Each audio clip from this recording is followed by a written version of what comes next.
วัสดีพี่น้องตอนนี้นะไล่ตามรถกู้ภัยยังบ่ทันเลยพี่น้อง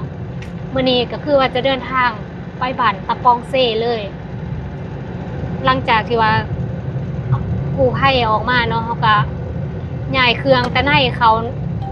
ออกนอก เพราะว่าต้นเขาหม้อน่ะเก็บเครื่องแต่นอกเขามาไว้ในเครื่องที่อยู่ที่นอนว่าสิได้ไปนอนทั้งหม้อ4-5 วันซะเนาะเก็บหลังจากนั้นก็เก็บออกแล้วก็จึงได้ออกมาแล้วก็ไปแวะใส่น้ำมันก่อนเพราะว่าน้ำมันก็อยากเบิดเติมน้ำมันแล้วก็จึงออกมาแต่ว่าไล่กู้ภัยนี่นะบ่ทันตอนนี้มาสิฮอดเบื้องต้นแล้วมาฮอดเบื้องต้นแล้วพี่น้องแม่ทิพย์ก็สิไปนำกันเลยว่าสิมาแวะหาเพิ่นแต่ว่าสิบ่ได้มื้อเฮือนเฮาสิมาทางลาดนะมาทางบ้านดงคำปะแน่มาแล้วมันสิออกมาเป็นบ้านนุ่นสว่างเนื้อหรือว่าคุมเนื้อสุดนะให้แม่มาทาอยู่พี่ซึ่งเฮาก็สิได้ไปกลางคืนแต่ว่ามีแต่ผู้หญิงได้ผู้ชายก็มีแต่จุคนเดียวพี่น้องน้องผู้เสียชีวิตเมารถทั้งแม่ทั้งลูกอยู่ทั้งหลังแล้วก็สิไปหาแม่ทิพย์แต่ว่าผู้ชายคนอื่นเขายังบ่ได้ไปนำมื้อนี้น้องนงยังอยากลูกแม่น้องนิวกับป้าไว้พุ่นเบิดหอดแล้วบ่หอดแล้วเดี๋ยวมาหับแม่ก่อนเจ็บกว่าอย่างแรงอย่าเข้าห้องน้ำขนาดเลยพี่น้องตอนนี้ปวดฉี่แห้งเลยแต่ว่าบ่ทันผู้นั้นก็เมารถใช่บ่ได้มีเคยถามเลยใช่เบิ่งมันก่อน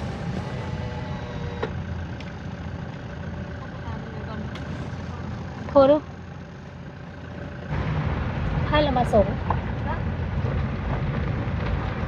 ก่อนได้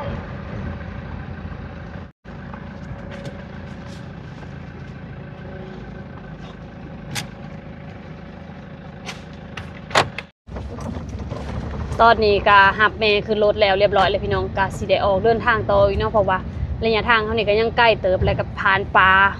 เปลี่ยวอีกพี่น้องแล้วก็มีแต่ผู้หญิงแน่เนาะก็เลยว่าอยากไปมันทันรถกู้ภัยนะพี่น้องเครื่องห่างก็บ่อยากให้ห่างหลายเนาะพยายามตามเขาอยู่มันก็ออกเดินทางก่อนพี่น้องแทนทางตอนนี้มาทันรถกู้ภัยเลยพี่น้องมาทันอยู่บ้านโคกหล่อเพราะว่าทางแถวนี้มันค่อนข้างบ่อยากดีเนาะมัน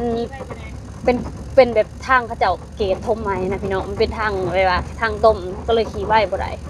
แต่ว่าอีคำแปลงมันโดดเอาก็เลยมาทันอยู่นี้แต่ว่ายังบ่ทันไก่สิฮอดบ้านพี่น้องยังอีกหลายลักเติบยังจากบ้านตัวไปในบ้านใช่ไหมไปหอดเชวัดเลยจังเพิ่งเพราะอะไรบ้านตัวไปในบ้านยังบ้านนาบงอันนี้บ้านโคกหล่อบ้านนาบงหลังอ่ะนาบงโคกหล่อ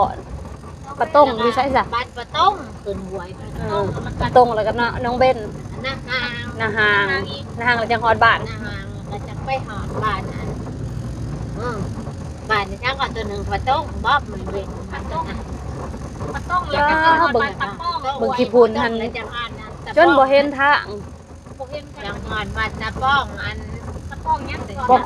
ข้างตะป้องข้างว่าตะป้องข้างยังอีกลายอีกเงาไก่พี่น้องจะว่าเข้าสิกิดคารถเพิ่มบ่จัง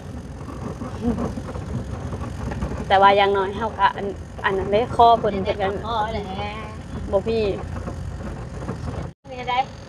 ครัวบ้านนาบงพี่น้องมันยังเป็นครัวใหม่เนาะแต่ว่ามันก็ดียังเขายักเอียดแต่นานอยู่มึงแม่หวยครัวจมพี่น้องคันย่ำฝนก็ใส่บ่ได้เนาะน้ำผ่านย่ำนี้ก็พอไปได้อยู่วันนี้เขาเคยมาเนี่ยบ้านทั้งนาในบ้านนาบ้านปะต้งบ่ต้องบอลเฮามาซวยในเทาจีอยู่คนเดียวกันเด้ไม่เท่าวันถ้าคนหนึ่งตาบอด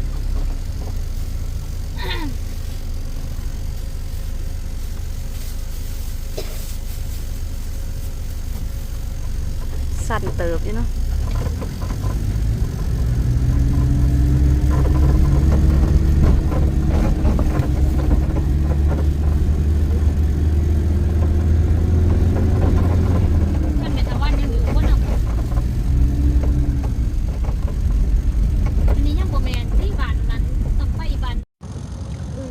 แมนบาน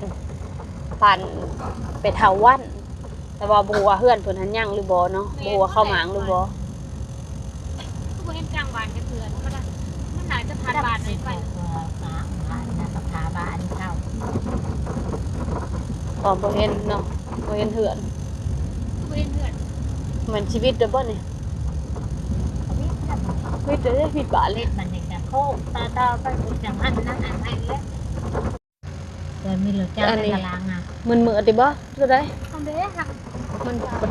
นไก่มันบ่เห็น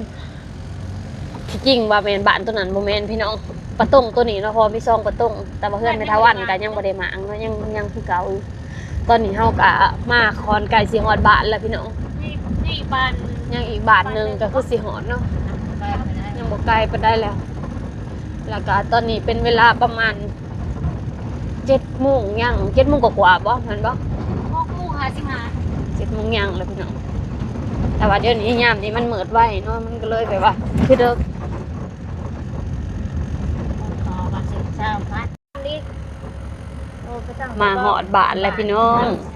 แต่ว่าเฮาสิบ่ได้เอาเข้าบ้านเนาะสิอยู่แบบถ่ายหมู่บ้าน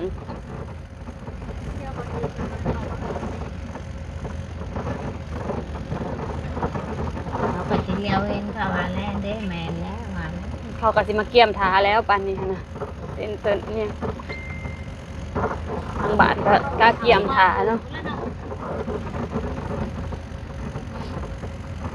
ก่อนเลี้ยวเห็นรถแล้วเขาว่าแมน โอ้ยเมื่อก่อนหน้าที่จะก่อน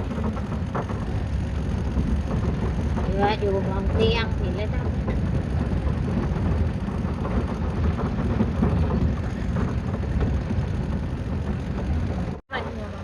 คือคนเต็มอยู่นี่สั่งคือเขาให้อยู่นี่ว่า เอาเพื่อน เพื่อนชุมเจ้าเองว่านี่ อันแรกเขาให้อยู่นี่ว่าแหละคือคนเต็มอยู่เพื่อนกัน อยู่นี่ก็อยู่แล้วว่า เขาอยู่ ตา นี่ ราง ที่นี่ บ่ได้อยู่บ้าง มันก็อยู่เป็นถ่ายบ้านอยู่แต่ว่านี่ก็ได้ เขาจังให้อยู่นี่มันอยู่ถ่ายบ้านเด้ อยู่ก็อยู่ตารางบ่ได้เข้าทั้งเรื่อง มันข่าวไรบ้านในนี่ค่ะป๊อ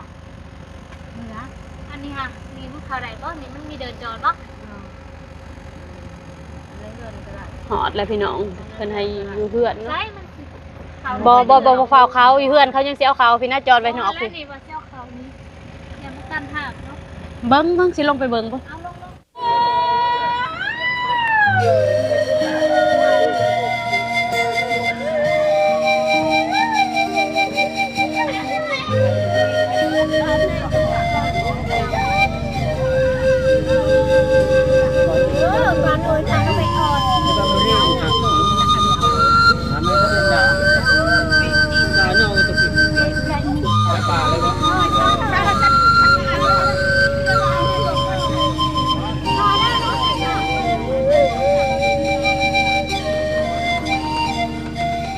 นี่แมนเฮือนเพิ่นพี่น้องแต่ว่าบ่ได้อยู่เฮือนไปป่าพุ่นน่ะไปป่าสาเลยฮะฮะมันทันบ่ทันเลยทันบ่อันนั้นแบบถามเขาเบิ่งก่อนพี่น้องก็ไปอยู่นี่จักคนเนาะของกิน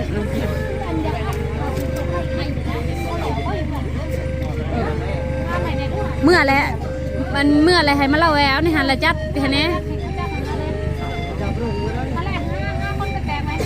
กินอยู่เพื่อนก็ได้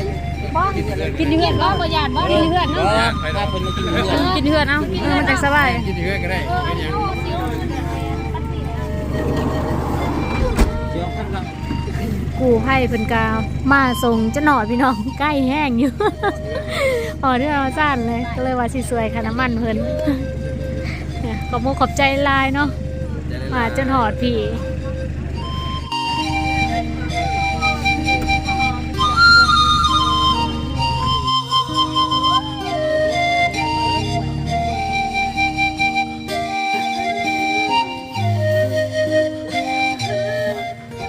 ตอนนี้โล่งมาหอดแล้วพี่น้อง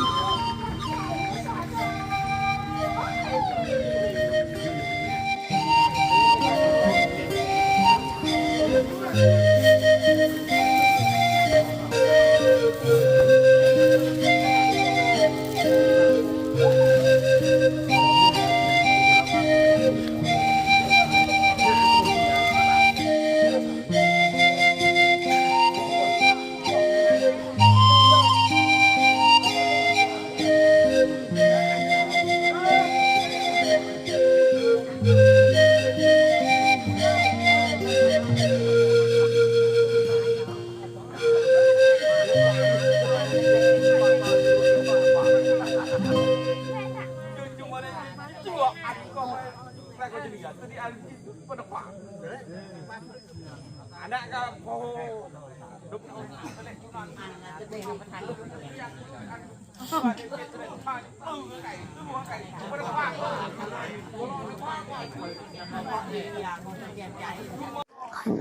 ริ่ม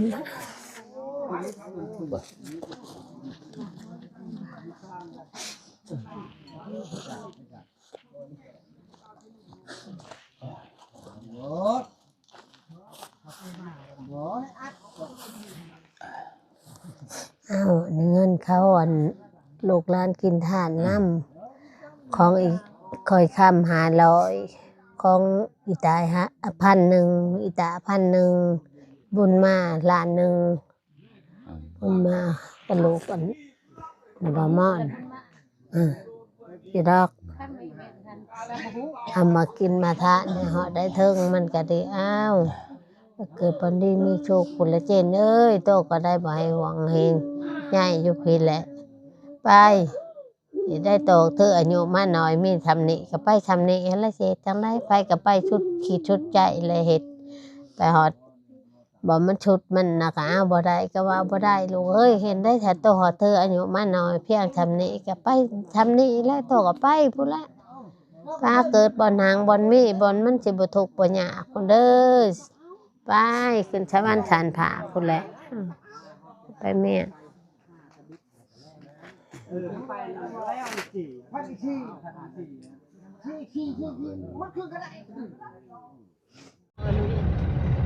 ตอนนี้พากันเอาไปซื้อเครื่องพี่น้องถ้ามีว่าสิเอาไปซื้อเครื่องแถวบ้านเพิ่นแต่ว่าเครื่องบ่ครบก็เลยว่า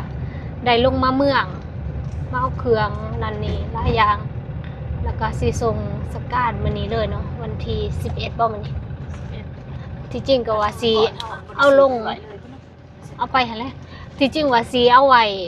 มันเช้าจังสิลงพี่น้องแต่ว่าอันน่ะศพหันบ่ได้อยู่บ้านเพราะว่าทางบ้านนี่เพิ่นถือคันว่าบ่ได้เสียชีวิตอยู่เฮือนนะคือไปเสียอยู่ห้องหมอเสียอยู่บ่อนอื่นจังซี่เพิ่นบ่ให้เอาเข้าบ้านเพิ่นบ่ให้ตั้งอยู่บ้านเขาให้ตั้งอยู่ป่าสานะและญาติพี่น้องเฮาก็บ่ได้แบบว่าอยู่ครบแล้วนะบ่ได้แบบว่าบ่ได้มีทางกอกทางใกล้ที่จะต้องถ่ายหยังนะก็เลยว่าเอาลงมื้อนี้เลย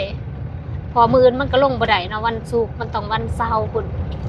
วันเสาร์ก็มันก็สิยากเพราะว่ามันบ่ได้อยู่บ้านอยู่กับป่ากระดงอยู่ป่าสาเลยเอาไว้ลายมือก็สิ้นเปลืองอีหยังแน่ก็บ่มีอันนี้ก็มีแต่ทางครอบครัวที่ค้ำนี่เป็นค่าใช้จ่ายนั่นนี่ก็เลยว่าไปไว้ตอนนี้ลงมาซื้อเครื่องพี่น้องนอนกับบ่ได้รับไปตื่นเมื่อคืนที่ไอมืดคืนไอลายมือแล้วทิพย์ก็เลยสิเป็นตะวัดอะไรพี่น้อง